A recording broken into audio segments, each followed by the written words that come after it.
नमस्ते दोस्तों, मेरा नाम हरिओम है और आप सबका स्वागत है मेरे YouTube चैनल पर, जहाँ पर हम बायोलॉजी को सिंपल और इंटरेस्टिंग वे में समझते हैं और डिकोड करते हैं।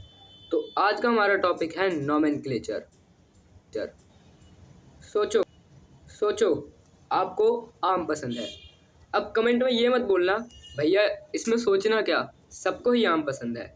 फिर भी सोचो, आपको आम पसंद है। हिंदी में बोलेंगे आम, तमिल में मांगरा, बंगाली में आमरा। अब सोचो, एक साइंटिस्ट ब्राज़ील में, दूसरा जापान में, दोनों अपनी अपनी भाषा यूज़ करें, कितना कन्फ्यूज़न हो जाएगा, दिमाग का फ्यूज़ ही उड़ जाएगा। इसी कन्फ्यूज़न को मिटाता है नोमेनक्लेचर। वहीं पे अगर आम का ऑल ओवर द वर्ल्ड एक ही साइंटिफिक नेम हो तो कितनी कन्फ्यूज़न मिट जाएगी।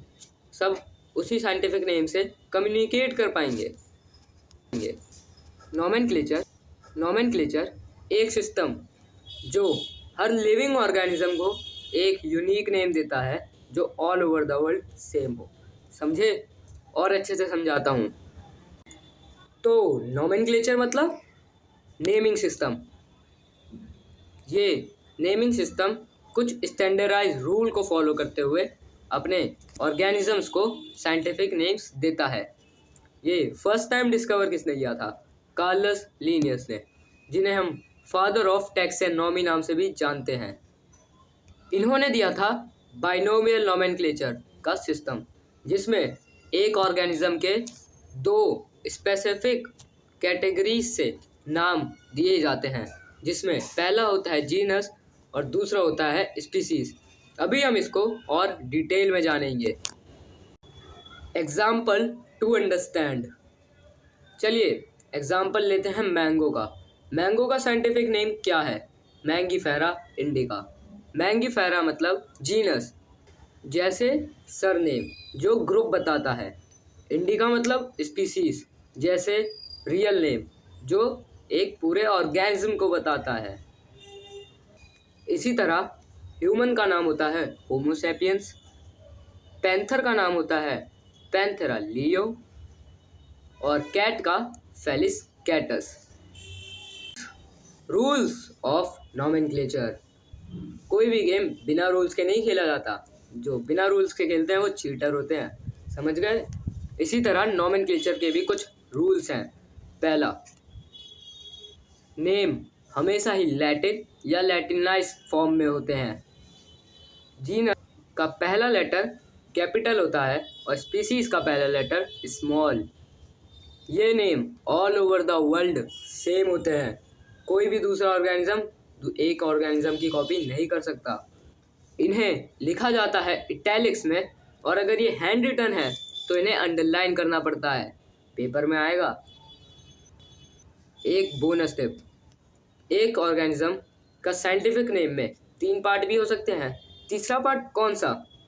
वो पार्ट जो जिस साइंटिस्ट ने नाम डिस्कवर किया है उसका। जैसे मैंगीफेरा इंडिका का मैंगीफेरा इंडिका लिन भी बोल सकते हैं, क्योंकि कार्लस लीनियस का लिन, क्योंकि कार्लस लीनियस ने ही मैंगीफेरा इंडिका का साइंटिफिक नेम डिस्कवर किया था। अब दिमाग में आ रहा होगा ना, वाई इज नोमेनक्लेचर इम्पोर्टेंट? अगर एक यूनिक नेम ना हो किसी भी ऑर्गेनिज्म का तो बहुत कंफ्यूजन हो जाएगी। स्टार्टिंग में ही बताया था। हर प्लांट के एग्जाम्पल ले तो हर प्लांट का अलग अलग रीजन में अलग अलग नाम दिया जाता है। इससे क्या होगा? कंफ्यूजन नहीं होती, रिसर्च और डाटा शेयरिंग में इजी हो जाती है, साइंटिस्ट इजीली कम्युनिकेट कर पाते हैं। ये थे कुछ इम्पोर्टेंस ऑफ नोमेनक्लेचर्स। ये एक यूनिवर्सल लैंग्वेज ऑफ बायोलॉजी है। चलो अब एक क्विज खेलते हैं। क्विज, मैं 3 नाम दूंगा, तुम्हें उसका आंसर कमेंट में देना है। जिन्होंने दिया उसे पिन करूंगा। पहला, डॉग का साइंटिफिक नेम क्या है? कमेंट करो। Second, cat and third tiger. तीनों का कमेंट में आंसर दो। तो दोस्तों आज के लिए बस इतना ही। मैं मिलता हूँ आपसे अगली वीडियो में नए टॉपिक के साथ। अगर आपको ये वीडियो हेल्पफुल लगी हो तो इस वीडियो को लाइक ज़रूर करें, सब्सक्राइब करें मेरे चैनल को और कमेंट में जो मैंने आपसे क्वेश्चन पूछा है उसका आंसर ज़रूर दें। मैं मिलता हूँ आपसे नई वीडियो में नए टॉपिक के साथ। तब तक के लिए बाय बाय, पढ़ते रहिए।